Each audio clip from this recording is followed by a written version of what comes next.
In many ways, my presentation follows Dr. Prodromou's very nicely, and I'd like to elaborate on some of the points that she pointed out so articulately.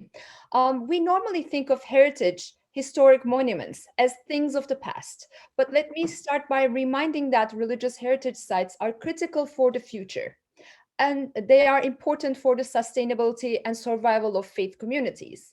They are visible, palpable testimony of the presence of these ancient communities, and not only a source of pride for their descendants in Turkey and beyond, but also can be nodes for building an inclusive and pluralistic future. This being said, Turkey presents a very complex case in terms of religious cultural heritage management and protection. On the one hand, the Turkish government invests significant resources for restoring religious minority heritage sites, including iconic sites such as the historic Greek Orthodox monastery of Sümela in Trabzon and the Armenian Apostolic Church of Akdamar in Van.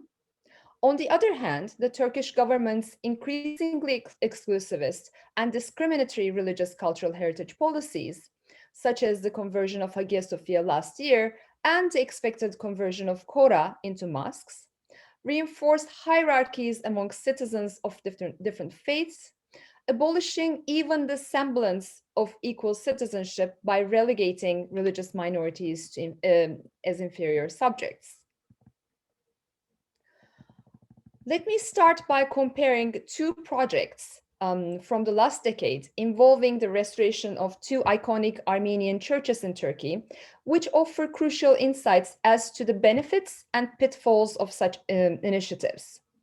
Akdamar and Surp Giragos Armenian Apostolic churches in Turkey's Kurdish majority provinces of Van and Diyarbakir, respectively, went through extensive restoration projects, though different processes and with different outcomes. While the Turkish government undertook Akdamar's restoration through its Ministry of Culture, the Istanbul-based Armenian Surp Giragos Foundation spearheaded the latter in cooperation with the pro-Kurdish municipal authorities in Diyarbakir.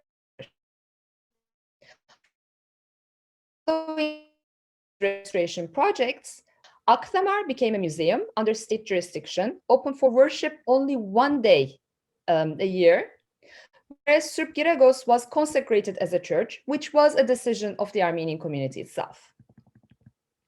For the Turkish government, Akdamar served as a spectacle of tolerance, showcasing Ankara's efforts to convince a predominantly Western audience that it respected minority rights. Ironically, the attempt to demonstrate inclusion played out through an exclusionary process. The Armenian community's participation in the decision-making processes was limited. The site functioned as a state-run museum that required the purchase of a ticket to visit, except for the annual liturgy hosted by the Turkish government with the participation of invited Armenian clergy from Istanbul. Although the site attracted thousands of Armenians from Turkey and elsewhere, they were the guests and never the hosts. By contrast, the Armenian community were the hosts and not the guests at Surp Giragos.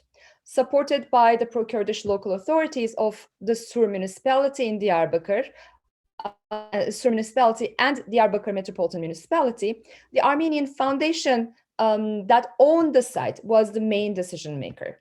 While Akdamar served as a government spectacle for one day of the year, Surp Giragos became a safe haven for past traumas to be acknowledged by the descendants of both the victims and perpetrators of genocide. A diverse crowd attended the inauguration in 2011, during which Diyarbakir's then Metropolitan Mayor, Osman Baydemir, welcomed them by saying, I quote, "You are not our guests, we are our guests," end of quote. Abdullah Demirbaş, the mayor of the historical Sur district, followed him by saying, I quote, "Our grandparents, incited by others, committed wrongs, but we, their grandchildren, will not repeat them," end of quote. Let me now turn to the case of Hagia Sophia, which made headlines around the world following Turkish President Recep Tayyip Erdogan's conversion in 2020. This famed 6th century Byzantine imperial church was converted into a mosque following Istanbul's conquest in 1453 and then served as a museum since 1934. In his July 10th speech announcing to open Sophia, Erdogan highlighted how Hagia Sophia's conversion would gratify, I quote, the spirit of conquest, end of quote, of Mehmet II. On July 24th, Ali Erbash, the head of Turkey's Directorate of Religious Affairs, gave the first Friday sermon at Hagia Sophia with a sword at hand, symbolizing a tradition of conquest. Such rhetoric and posturing risk branding Turkey's non-Muslim citizens as reconquered subjects and thereby as second-class citizens. The conquest mentality that has shaped Turkish government's Hagia Sophia policy and the rhetoric not only puts the sacred heritage of Turkey's religious minorities at risk, but also threatens their lives, making them potential targets of hate crimes. This climate of fear causes irreparable damage to interfaith coexistence and pluralism in Turkey. Although Hagia Sophia and Hora are currently at the center of interfaith tensions in Turkey, such religious cultural heritage sites also have a great potential to serve as symbols of multi-faith coexistence, diversity, and pluralism. In their former status as museums, they not only received proper maintenance and professional care, but also contributed to building inclusive societies by highlighting the legal equality of stakeholders from different backgrounds. The showcasing of Christian heritage sites by lavish restoration projects such as Sümela and Akdamar, carried out by the Turkish state without proper consultation with the relevant religious minority communities, cannot remedy the long list of injuries resulting from conversions of Christian heritage sites into mosques.